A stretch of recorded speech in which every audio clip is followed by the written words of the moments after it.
algo nas sombras do tempo que nunca desaparece. Mesmo quando os impérios ruíram e as cidades viraram ruínas, o mistério, esse impulso de tocar o invisível, permaneceu. Hoje, vamos atravessar os portais da antiguidade para revelar 10 curiosidades sobre o ocultismo antigo. Práticas, rituais e símbolos que moldaram não só a religião, mas também a ciência, o poder e a própria ideia do sagrado. Prepare-se, porque o que chamamos de oculto nem sempre esteve escondido. Às vezes, ele governava o mundo. 1. O Egito e a ciência dos deuses. Para os antigos egípcios, magia, chamada Heka, não era algo proibido. Era o próprio tecido da realidade. Heka era a força que os deuses usavam para criar o universo, e os sacerdotes apenas aprendiam a manipulá-la. Nos templos de Tebas e Heliópolis, magos treinavam por décadas, aprendendo palavras secretas que deviam ser pronunciadas com precisão ritual. Diziam que as palavras certas podiam despertar os mortos ou comandar os ventos do Nilo. O Livro dos Mortos, tão temido no imaginário moderno, não era um grimório sombrio, mas um manual para a alma atravessar o além, cheio de senhas e fórmulas místicas. O Egito acreditava que o conhecimento era uma chave, e cada chave abria uma dimensão do invisível. 2. Hermes Trismegisto, o homem que virou mito. Séculos depois, um nome ecoou entre filósofos e magos. Hermes Trismegisto, o 3 vezes grande. Uma fusão entre o deus egípcio Thoth e o Hermes grego, ele se tornou o símbolo do saber oculto. Textos atribuídos a Hermes, conhecidos como o Corpus Hermeticum, descrevem a criação do cosmos, o poder da mente e a correspondência entre o alto e o baixo. Daí vem a máxima: o que está em cima é como o que está embaixo. Durante séculos, alquimistas e ocultistas juraram que Hermes havia revelado o segredo da imortalidade e da transmutação da alma. Mas o mais inquietante é que esses textos foram estudados por filósofos reais, Platão, Plotino e até pensadores cristãos, provando que na antiguidade, o ocultismo e a filosofia andavam de mãos dadas. 3. Babilônia e os astros que governavam o destino. Muito antes da astrologia virar passatempo de revista, ela era uma ciência sagrada. Na Babilônia, os sacerdotes caldeus observavam o céu como quem lê a vontade dos deuses. Cada estrela era um espírito, cada planeta, um governante invisível. O mapa celeste não previa apenas o clima, mas o destino dos reis e impérios. Os templos possuíam torres de observação e os magos registravam eclipses, conjunções e presságios em tabuletas de argila. Dizem que quando Marte se aproximava de Saturno, os exércitos se preparavam para a guerra. O que hoje chamamos de astrologia nasceu como uma linguagem divina, e apenas os iniciados sabiam decifrá-la. 4. Os mistérios de Ísis, iniciações e silêncio. Em Roma e na Grécia, um culto se espalhou como fogo. O culto de Ísis, a deusa egípcia do renascimento. Suas cerimônias eram secretas, realizadas à noite, e quem fosse iniciado jurava jamais revelar o que viu. Plutarco, um filósofo grego, chegou a escrever que Ísis representa a sabedoria oculta que busca o mistério de Osíris. Durante o ritual, o iniciado simbolicamente morria e renascia, após enfrentar visões e provas de coragem. Esses cultos mistéricos não eram simples religiões. Eram escolas de transformação interior. Diziam que quem passasse pelos mistérios não temeria mais a morte, porque já a havia vivido. 5. Pitágoras e a música das esferas. O filósofo grego Pitágoras, famoso pelos números, era também um místico.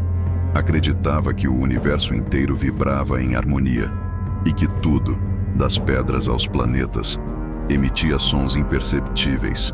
Essa música das esferas era para ele a linguagem divina.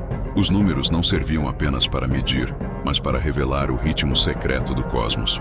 Seus discípulos faziam votos de silêncio e viviam como monges, praticando purificações, estudando astronomia e buscando a unidade perdida.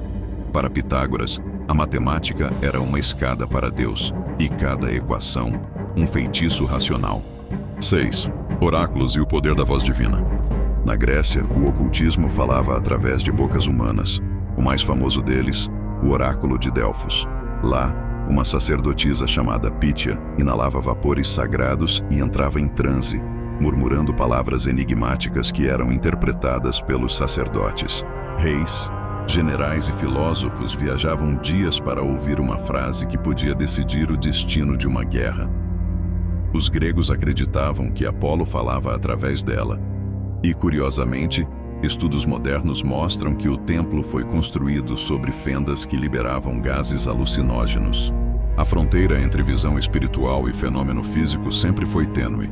E talvez o verdadeiro mistério de Delfos seja justamente esse. O invisível sempre encontrou um modo de se expressar. 7. Roma e os augúrios do poder. Os romanos herdaram muito da Grécia, mas com uma diferença. Para eles, o oculto era política de Estado. Antes de cada batalha, casamento ou decisão do Senado, consultava-se os áugures, sacerdotes que liam presságios no voo das aves.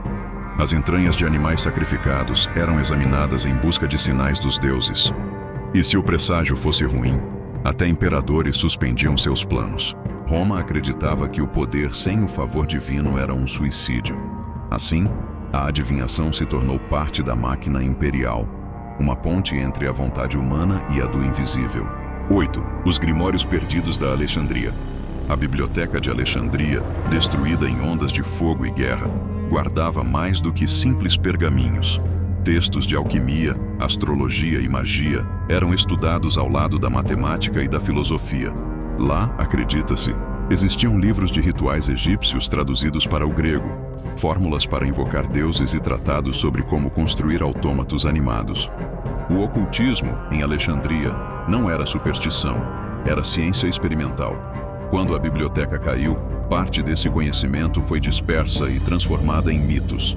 Mas fragmentos sobrevivem em manuscritos gnósticos e papiros mágicos, repletos de símbolos, selos e invocações em línguas esquecidas. 9. As sombras do deserto e os magos da Pérsia.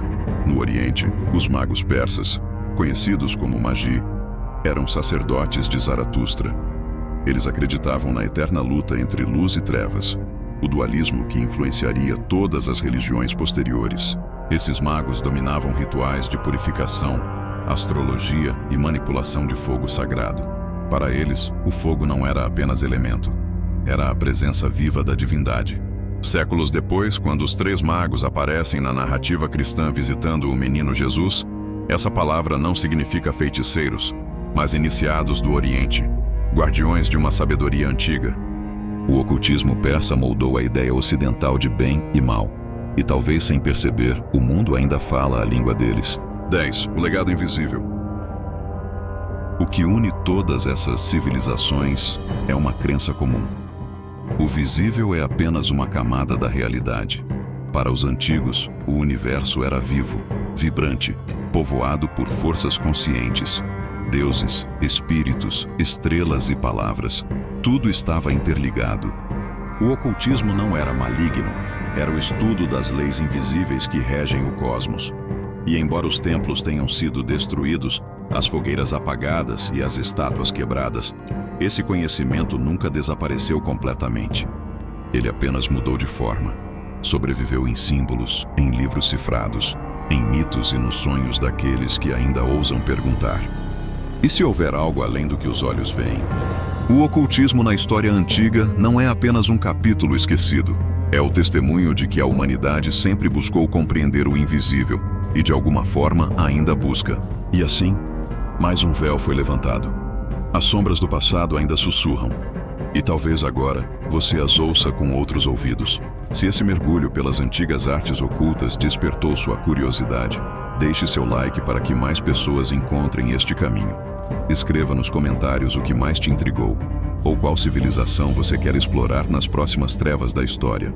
Inscreva-se no canal para não perder os próximos capítulos, porque aqui, cada símbolo, cada mito e cada segredo esconde algo que o tempo tentou apagar. E se você conhece alguém que também sente o chamado do mistério, compartilhe este vídeo. Mas, antes que o silêncio se feche, um último aviso. As sombras guardam mais do que rituais esquecidos. Alguns segredos foram escritos e proibidos. No próximo vídeo, desceremos ainda mais fundo. exploraremos os livros proibidos e malditos da história.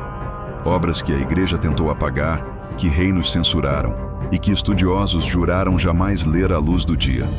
Entre eles, o Necronomicon, o Picatrix, o livro de Abramelin, manuscritos que prometem poder, mas cobram um preço.